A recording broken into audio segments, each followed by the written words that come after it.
అందరికీ నమస్తే. ఈరోజు చాలా ముఖ్యమైన టాపిక్.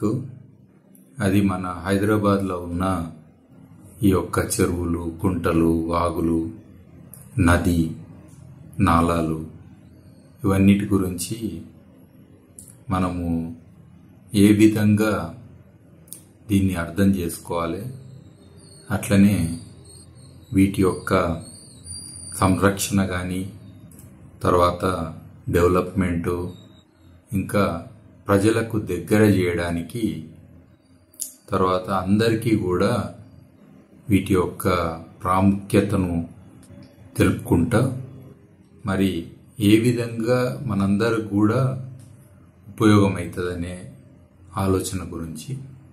అయితే ఇప్పుడు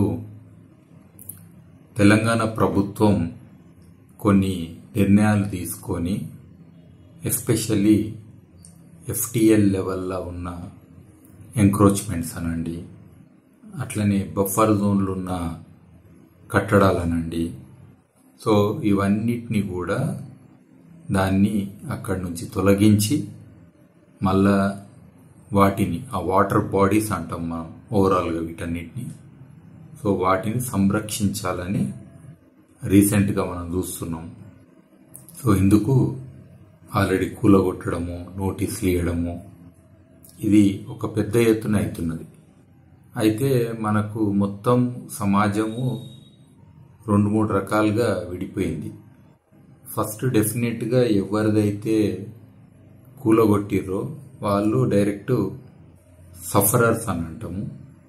అఫ్కోర్స్ ఇంకా అది ఆక్యుపై కాకుండా ఓన్లీ ఒక రియల్ ఎస్టేట్ వాళ్ళు చేస్తున్నా, సో ఇవన్నీ కూడా ఒక లాస్ అనే దాంట్లో వాళ్ళ కన్సర్న్స్ తోటి వాళ్ళు ఈ యొక్క చేసే పద్ధతిని కానీ దీని పట్ల వాళ్ళు కమెంట్ చేస్తున్నారు.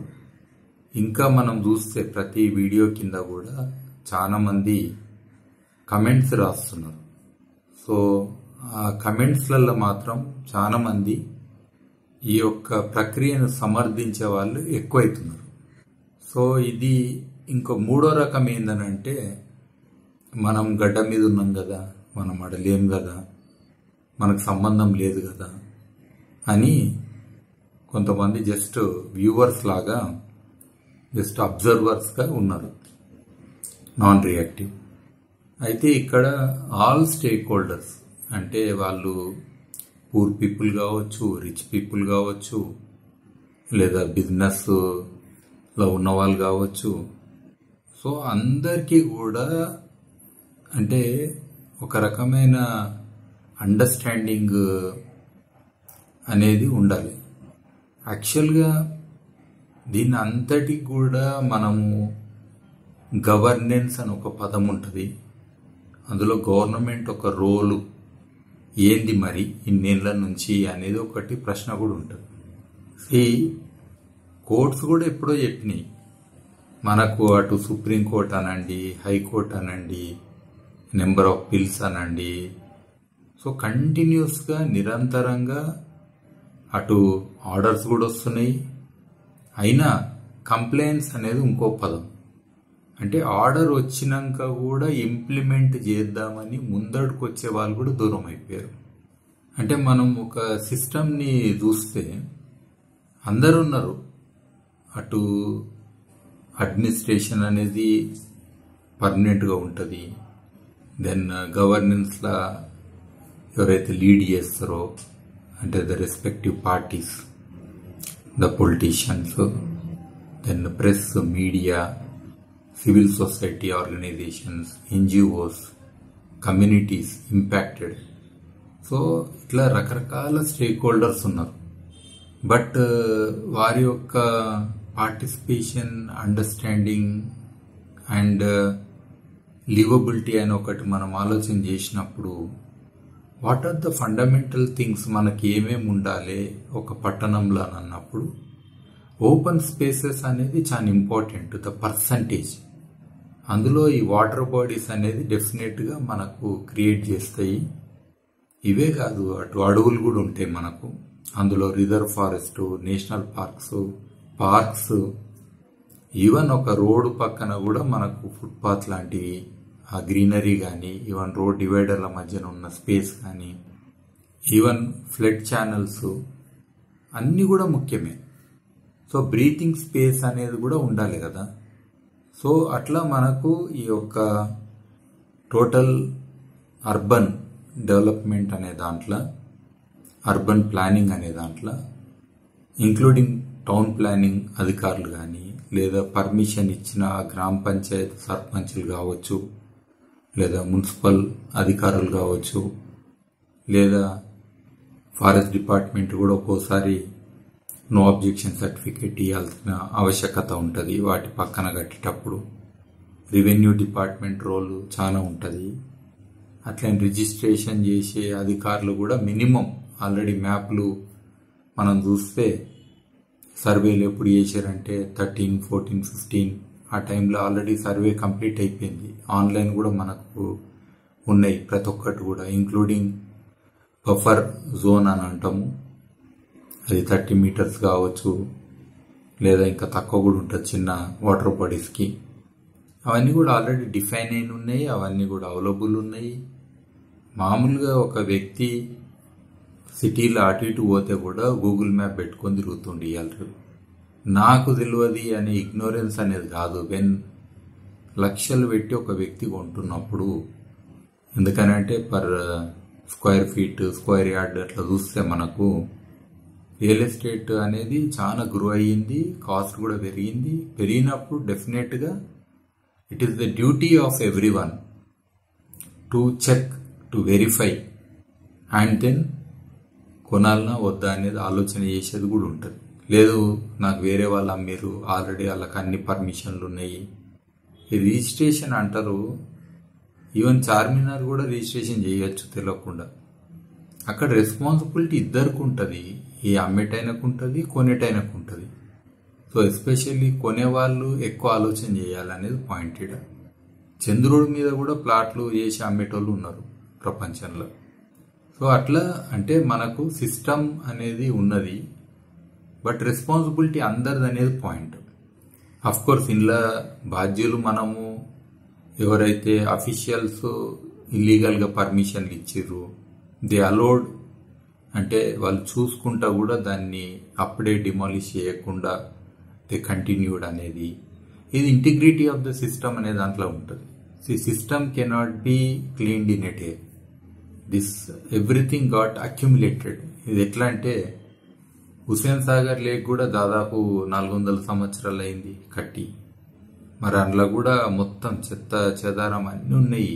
ఎన్నిసార్లు మనం క్లీన్ చేసినామంటే, అంటే దాదాపుగా డ్రెడ్జింగ్ అది చేస్తాం కానీ, బట్ రియల్గా క్లీనింగ్ అని అంటే మొత్తం క్లీనింగ్ అనేది చేయాలి. ప్రక్షాళన అని కూడా పదం అంటాం. మరి అది చేయాలని అంటే first we had to start from zero.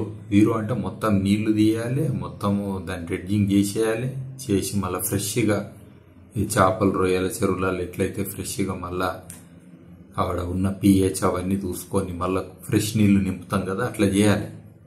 So అలాంటిది అంటే మనకు సిస్టంలో కూడా kind of cumulative corruption or business as usual అనే సిస్టమ్, కన్వీనియన్స్, కొన్ని పద్ధతులు అనేది తయారయ్యి ఇప్పుడు మనకి పరిస్థితి వచ్చింది. కీపింగ్ అవే ఆల్ దట్, సరే whatever happened now whatever government is doing, that's a good thing అని అనుకొని, how do we compensate the poor communities, how do we compensate other persons, అవన్నీ కూడా I think the judiciary will come into picture and they will look into, and but మనము as a citizens what we can do అనేది చాలా important. అయితే హైదరాబాద్లో ఉన్న ఈ water bodies ఇవన్నీ కూడా, హైదరాబాద్ బై లొకేషన్ మనకు సెమీ ఎరిడ్ అంటే ఈ కరువులు ఎక్కువ వచ్చే ప్రాంతం అన్నట్టు. అంటే అటు 80-100 సెంటీమీటర్ల లోపల వర్షపాతం ఉండే ప్రాంతం చుట్టుపక్కల. సో ఇక్కడ కరువు అనేది ఉంటుంది. అట్లనే క్లైమేట్ చేంజ్లో కూడా మనకు ఇక్కడ ఉన్న టెంపరేచర్ చాలా అతిగా పెరగడము, తర్వాత ఈ మధ్యన మనకు సడన్గా వర్షాలు పడి వరదలు రావడం అనేది కూడా సాధారణమైంది. సో ఇట్లా కొన్ని పరిస్థితులు ఉన్నాయి జాగ్రఫికల్గా. సో ఇన్ని వందలు, దాదాపు 3000 మీద మనకు వాటర్ బాడీస్ ఉన్నాయని హెచ్ఎండి అంటది. సో మరి ఇన్ని వాటర్ బాడీస్ ఉంటే మరి ఇప్పుడు ఒక 300-400 500 లోపట్నే మనకు కనబడుతుంది వాటర్ బాడీ లెక్క. ఈవెన్ చెప్పుకోనికే అది వాటర్ బాడీ అని పేపర్ ఉంటుంది, కానీ ఇన్ రియాలిటీ అక్కడ నీళ్లుండయి. లేకపోతే మనం చూస్తే కొన్ని కుంటలు అయితే గుట్టలైనవి. ఫర్ ఎగ్జాంపుల్ బతుకమ్మ కుంట అని ఉన్నది ఒకటి అంబర్పేటలో. అలా ఆల్మోస్ట్ ఆల్ గుట్టనే అయిపోయింది నాకల్లా ఉందట. అక్కడున్న ఎన్క్రోచ్మెంట్లు అవన్నీ చూస్తే అసలు అర్థమే కాదు. మరి కుంటలు చెరువులు అంటే మనకు డంపింగ్ అనేది కూడా సర్వసాధారణము. ఈ కన్స్ట్రక్షన్ వేస్ట్, చెత్త చెదారము, అట్లనే పిచ్చి చెట్లు మొలిచి. సో ద కండిషన్ కూడా అంత ఇదిగేం లేదు ఉన్న దాంట్లో. పొల్యూషన్, వాటర్ అనండి, అక్కడున్న స్మెల్స్ అనండి. బట్ స్టిల్ ఈ యొక్క వాటర్ బాడీస్ మనకు ఏం చేస్తాయంటే, అటు మనకు అతిగా వచ్చే ఎండల నుంచి, లేదా ఈవెన్ బ్రీతింగ్ స్పేస్ లాగా ఒక గాలి కోసము, అట్లనే ఈ వరదలు ఏవైతే వస్తాయో అతిగా వర్షాలు పడ్డప్పుడు అది ప్రివెంట్ చేయడము, ఒక రకమైన మనకు వాటర్ సెక్యూరిటీ కూడా ఇస్తాయి. ఎందుకంటే భూగర్భ జలాలను పెంపొందించి. సో ఇట్లా వాటికి ఒక ప్రాముఖ్యత ఉన్నది. కాబట్టి వీటిని మనము కాపాడుకొని, లేదా వాటిని ఇంకా మంచిగా డెవలప్ చేసుకొని, మన ఒక రెసిలియన్స్ అని అంటాం, అంటే తట్టుకునే శక్తిని, ఇవన్నీ పర్యావరణం సంబంధించి కానీ, అటు క్లైమేట్ చేంజ్, డిజాస్టర్స్, మనం ఒక లీవబుల్ సిటీ అంటాం కదా, అది పెంపొందించుకొని మనకే కాకుండా మన ముందు తరాలకు కూడా అందియడానికి అవకాశం ఉంది.